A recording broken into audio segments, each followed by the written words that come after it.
knight suit of armor that has 55 mega damage. The urban warrior, which has 50 mega damage, which I believe is what you have, Piff, right? I have the huntsman. Oh, you have the huntsman. Okay, so the urban warrior, which is like a padded body armor, 50 Mm. mega damage. Plastic man, which is 35, but it's cheap. And the bushman, which is 60 mega damage, and it's a carbon kind of Kevlar type of thing. And then the huntsman, which is 40 mega damage, which is what you have. Right. So, did you want me to give you some of the prices? Just a range of price, if you want to know. What's the 61? The 61, the one, so that is the bushman. Mm-hmm. That's going to cost 30,000 credits for a brand new, never been used set of bushman armor. All right. Yeah, that's all I just wanted to know. Okay, great. Anyone else care to know any pricing or anything like that?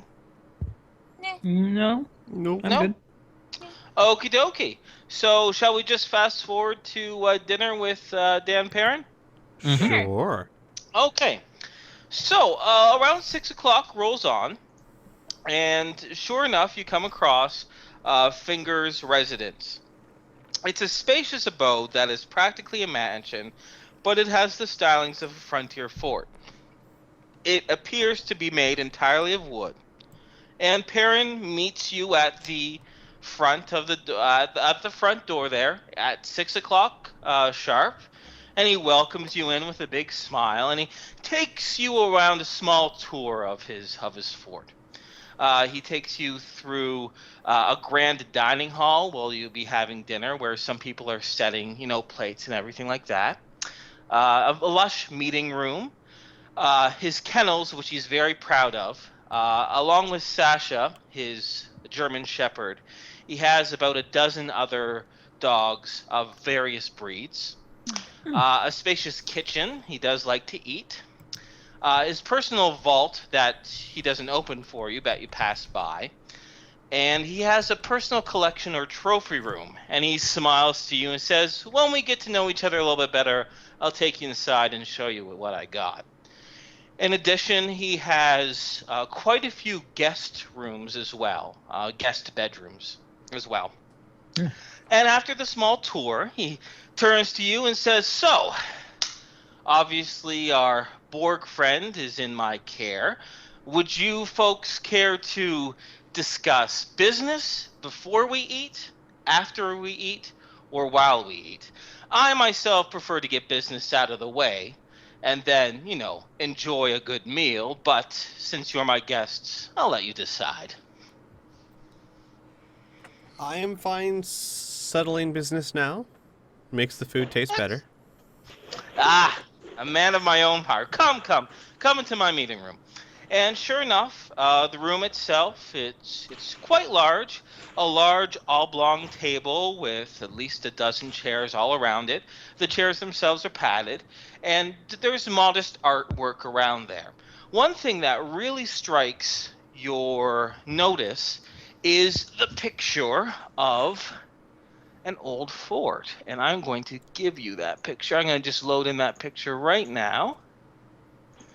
Give me a moment. Is it DS9? DS9? I don't get it. Oh, okay, never Deep mind. Space Deep Space Nine? Nine. I will tell Oh. you. That's a ship. That's a fort, technically. Oh. You're a fort. That's not. I am Kriana. Good job.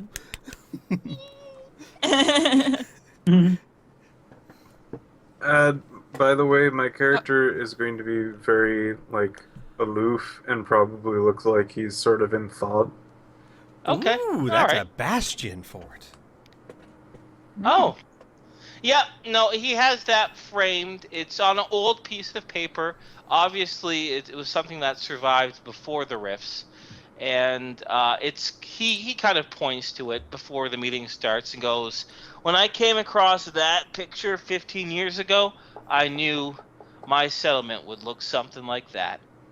Nothing like it. A classic image, wouldn't you say? My, My, oh, go ahead.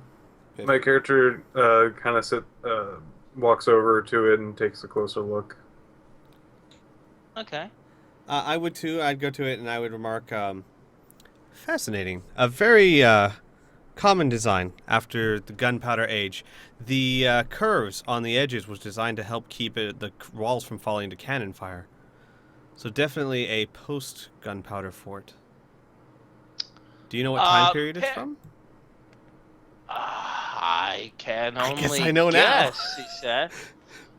I I was about to he kind of looks at you with both raised brows and goes like, "I think we're gonna have plenty to talk over dinner, that's for sure." And he says, "What? Come, go ahead." Let's see. I'm just trying to see if my character would chime in with like positive or negative He to this. should. Well, oh, okay. You're deciding whether it be positive or negative. Okay. I'm No, sorry. no, no, not like it. More of like if he can or can't. It's not like. Can my Do an character? archaeology roll. All right. Do an archaeology roll. Archaeology. Oh. Yeah, as a player, I was like, man, I'm really curious where this is from. I scroll down. Oh, 1793. Well, that makes sense. I guess I forgot to ask. I probably should have thought. When There it you go. comes to things like history, if I know, my character doesn't necessarily know. Should I have rolled for something like that, or? You probably should have Squeak. Yeah. Whoops. There's a good chance your character wouldn't have known that Yeah, at all, unless you could come up with a reason. So can I roll That's and then okay. if I fail the roll, then we pretend I didn't say it because I don't want to cheat. Because sure, I'd give me a rather roll, not. but you're untrained in it, so you're gonna need to get underneath 10 or lower. All right.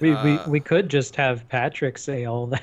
I was about to say that sounds exactly like something Patrick would say. Okay, that'll work. Honestly, especially since he succeeded so well on his roll. That works.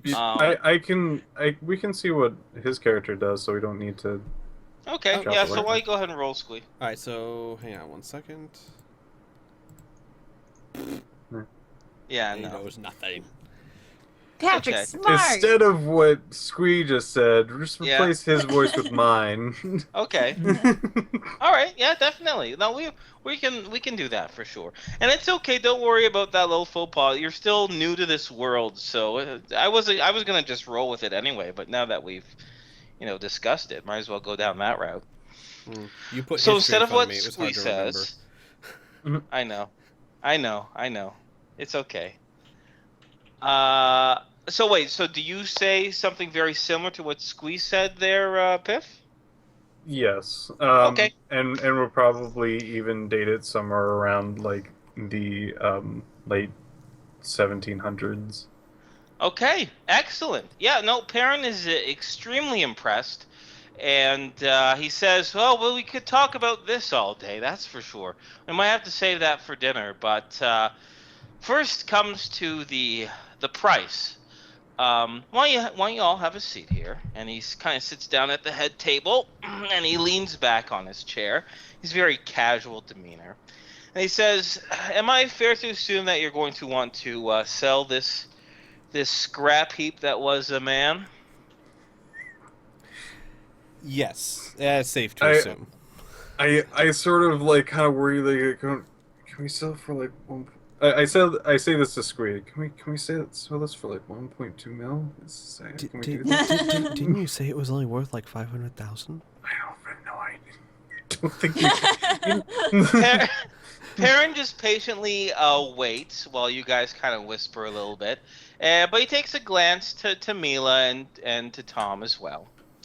And he says, well, I have a reputation of being a very honest tradesperson, so I'm going to approach this with a full brunt of honesty. Normally, in the trade, when someone sells you something, an outside source like you, we normally cut them only about 10%, since I have to find a buyer, and that buyer also wants to make it profitable, However, in this case, I'm going to take the 10%, and I want to give you 40% of what it's worth. And if you don't mind, I'd like to tell you why. So I like to pipe up. Is it because you won't put them in your trophy room? No. Oh. I want to sell this. I want to sell this man.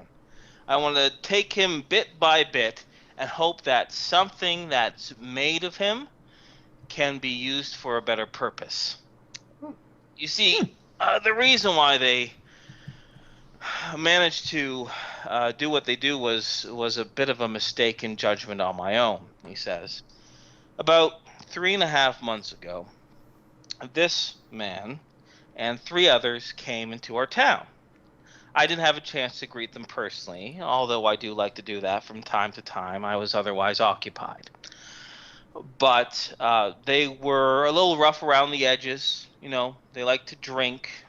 They cursed, but they treated our rules with enough respect that we let them in. They said they were here to trade and to find work after all.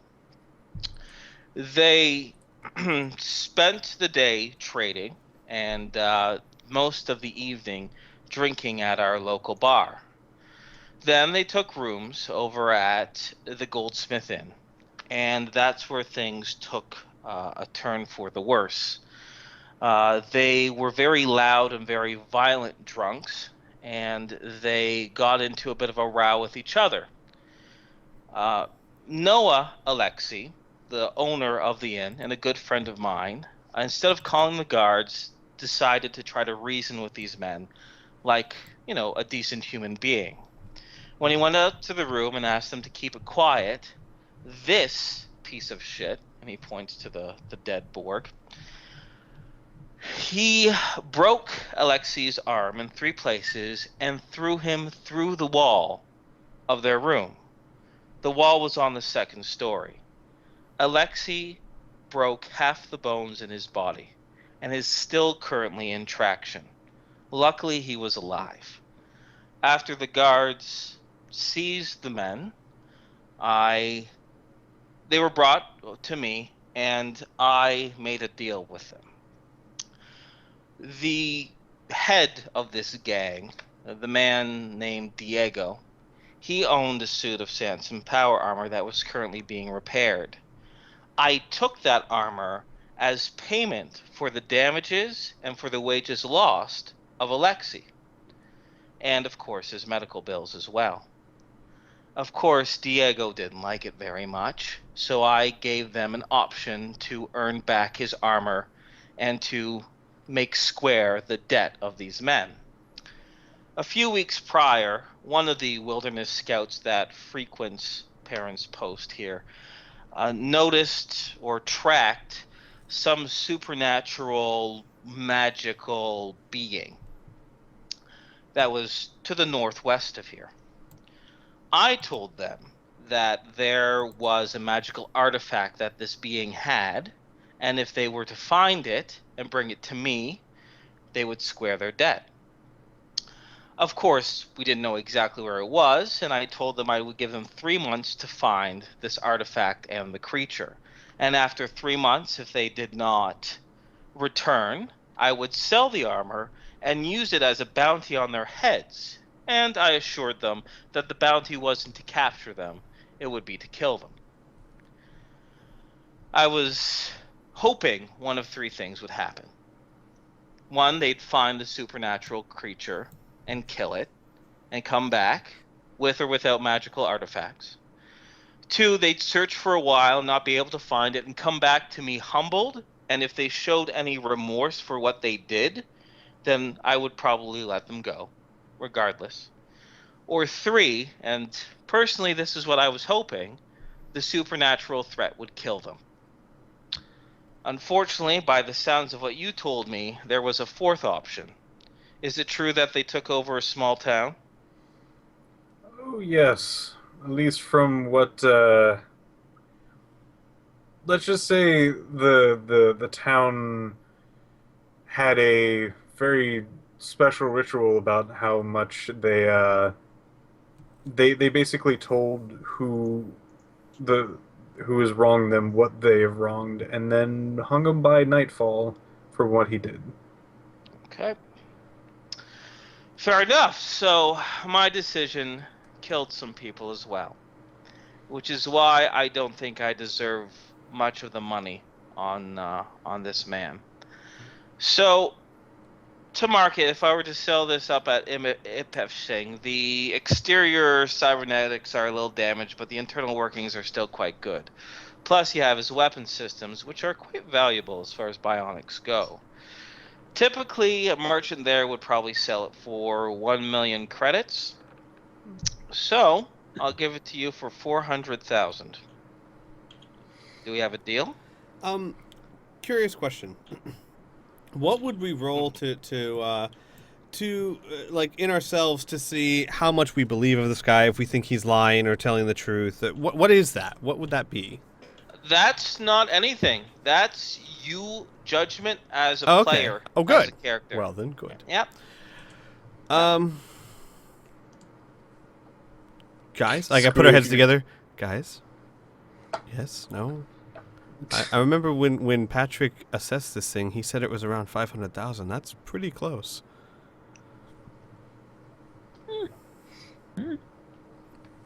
Yeah. Look, he seems like an honest enough man. I think this is basically going to be close to the best price we can get without making ourselves feel very dirty. I am all for not feeling dirty. Mila? Why are you asking me? Right then. Right. Yes. I can't make decisions. We'll take your kind offer. Excellent. All right. Would you like me to just put on one cred stick, or split it 100,000 amongst you four? I'm fine with one cred stick. You guys? That's fine. One cred stick. All right. Okay. So he gets up, goes to a small computer on a table next to the meeting room, plugs in a few numbers, takes out a credit stick around the size of a USB, stick, and puts it right there on the table. And says, "Well, now that business is over with, why don't we get something to eat? I'm starving." Yeah. Sure. So he takes you over to the dining room, which is lavishly decorated. He has actual glassware plates and glasses and proper silverware. Nothing made of wood or anything like that. Not incredibly opulent, but pretty impressive in in this type of setting. For dinner, there is roasted pork. There is a cooked asparagus and potatoes. Is this on the table, or is it going to be brought out to us? It's going to be brought out to you. That's All right. kind of the menu for the evening. Okay. My character is most likely going to stand up with his plate and kind of look around to see where he can get food. Perrin gives a bit of a chuckle. Goes, no. Sit down. They'll bring the food to you. Don't worry. Okay. And he also for dinner will be a chocolate type of a cake for dessert. And for drink, you can choose whether you would like red wine, white wine. Of course, there's a variety of juices, and water or milk if you prefer. Chocolate milk? Unfortunately, he doesn't have any chocolate milk, and he says that with great apology to you. Mila looks disappointed, but that's all right. He just raises his hand for a second. Just 1 second. Let me just go into the kitchen real quick. All right. And he gets up from his table and he goes into the kitchen, and you hear his low baritone rumble throughout the kitchen as well. You can't hear exactly what he's saying unless you want to invoke your enhanced hearing, and he's pretty much trying to figure out what chocolate milk is and how they can make it. Is that not a common thing? No. See, that's the thing. Typically, it would be, but to make chocolate milk, you require You just like put a chocolate in syrup or milk. something like that. But Please he melt doesn't. it. Okay, well that's the actual solution. You hear it and say, "Oh, I guess we can melt some chocolate in there." I don't know. Well, just do it. See if it can work. And he comes out a few minutes later, with a big smile on his face, and he brings it right to you. And it's Mila, isn't it? Yeah. Me? Yes, you're Mila, right? That I did get pronounce your name correctly. Yes. Well, here She was you are, like, Mila. me? Because this is chocolate milk. So he hands you the chocolate milk with a wink, I might add, and sits back down. And as dinner, goes on, he wants to get to know you all quite a bit, and he says, it's very fortunate that you came and you were able to wrong some of my mistakes. If I'm right, I do have your names. It's Mila, Patrick, Tom, and Al, right? Yes. Yeah. My, So, my character with a stuffed face full of food. No. okay, With like excellent. a raised arm. Here. Okay, yeah. So, if you don't mind me asking, I won't, you know, we all have reasons to wander this earth, right? But what's your goal? What do you want to do with your lives? Just, I ask this out of curiosity. Or maybe I should just ask, first and foremost, uh, what's your, I guess you could say, profession? What's your trade? What do you do? Mr. Al, I do believe my contacts at the medic said that you're a doctor. Is that right? Yes, it's actually Dr. Al, but either way's fine. Doctor Al. Oh, sorry. I'm sorry, doctor, he says apologetically. Um, but how about you, Tom? He looks to the young man. Um, my guards have sensed that you're a psionic. Is that correct? Maybe. Okay. He raises his hands. He's like, I notice your trepidation. There's no reason to fear. As long as you don't do any harm to me, I'll do no harm to you. It's quite simple. I've Okay. wandered this earth for quite some time, and I've befriended many a psionically gifted individual. So don't be afraid. Don't be ashamed. But how about you, Patrick? What do you do? Mhm. Okay. Yes. And he waits patiently as you finish stuffing your face. I think we may Well- actually have to wait. Oh. Um, I'm. You could call me a treasure hunter. I go around and try to find exotic items of pre-war and magical nature, if it comes across, of course. Aha! And Perrin gives a wide smile and goes, a treasure hunter. I have a feeling, Patrick, you are a man after my own heart. After all, I got started as something very similar. I was more of a scavenger, if anything else, but I came across one hell of a find. Do you know what glitter boy armor is? Everyone? See, no. Yes. No. I No. don't know. Wait. Yeah, okay. Al you says can yes, know. and then looks around and goes, no? Yes, I know. Yeah, you know. I've heard of it. It is a walking tank, a pre-riffs weapon of amazing capacity for damage. It is very, very valuable, and places such as Free Quebec, the coalition state of Free Quebec, um, use these power armor suits. And I was fortunate to find a cache of 30 of them. Of course, it was months and months and months before I could sell them. There was so much stress on trying to find a reliable buyer who would not kill me for the knowledge and take it for themselves, or would not rip me off, or report me to the authorities, or anything like that. But sure enough, I did find a proper um, tradesperson in which to sell this to, and amassed a great fortune. And it was with that I was able to found Perrin's Post after sowing my wild oats for quite some time.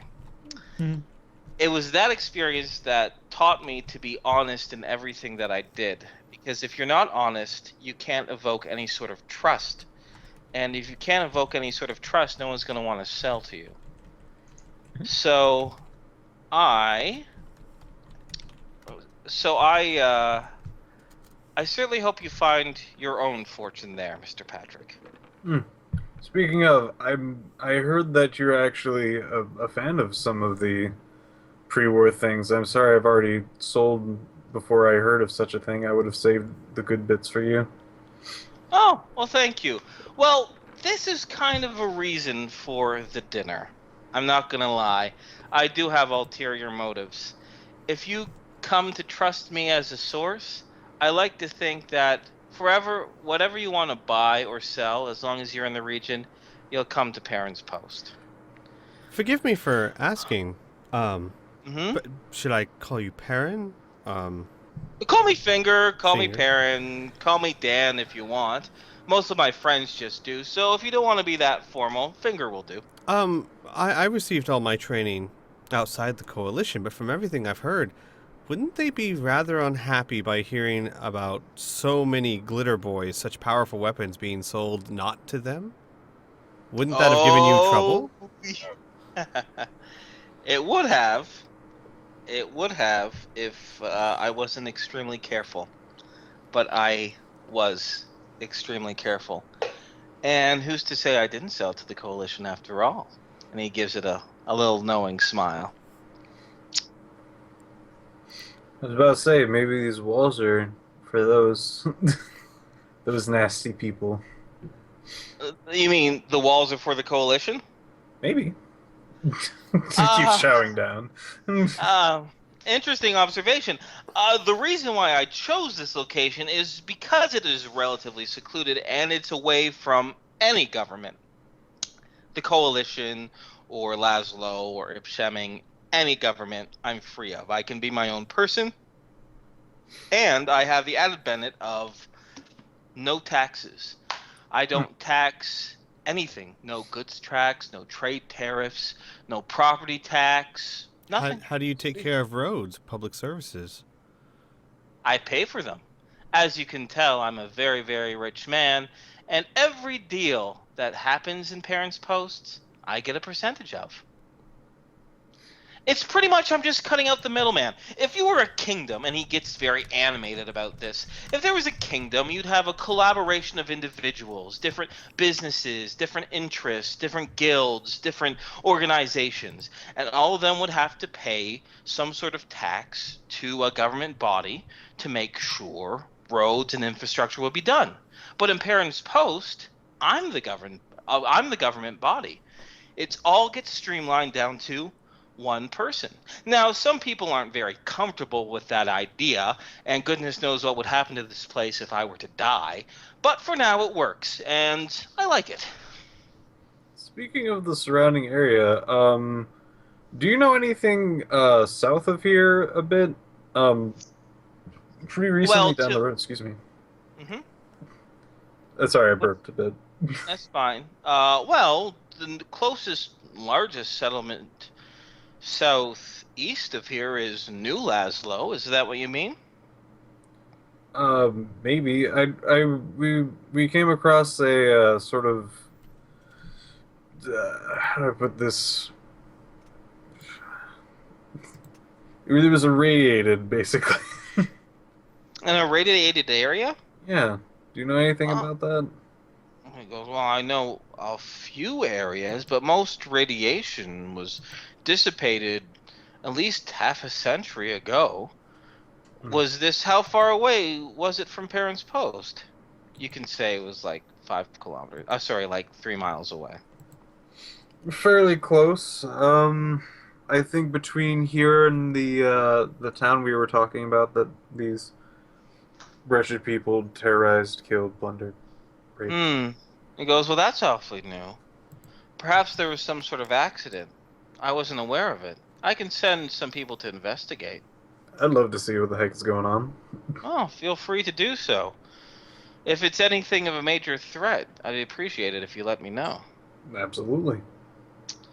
But how about you, Mila? What do you do? Mila kind of looks up and is like, "What are we talking about?" And he gives a very patient smile and goes, your occupation, your trade.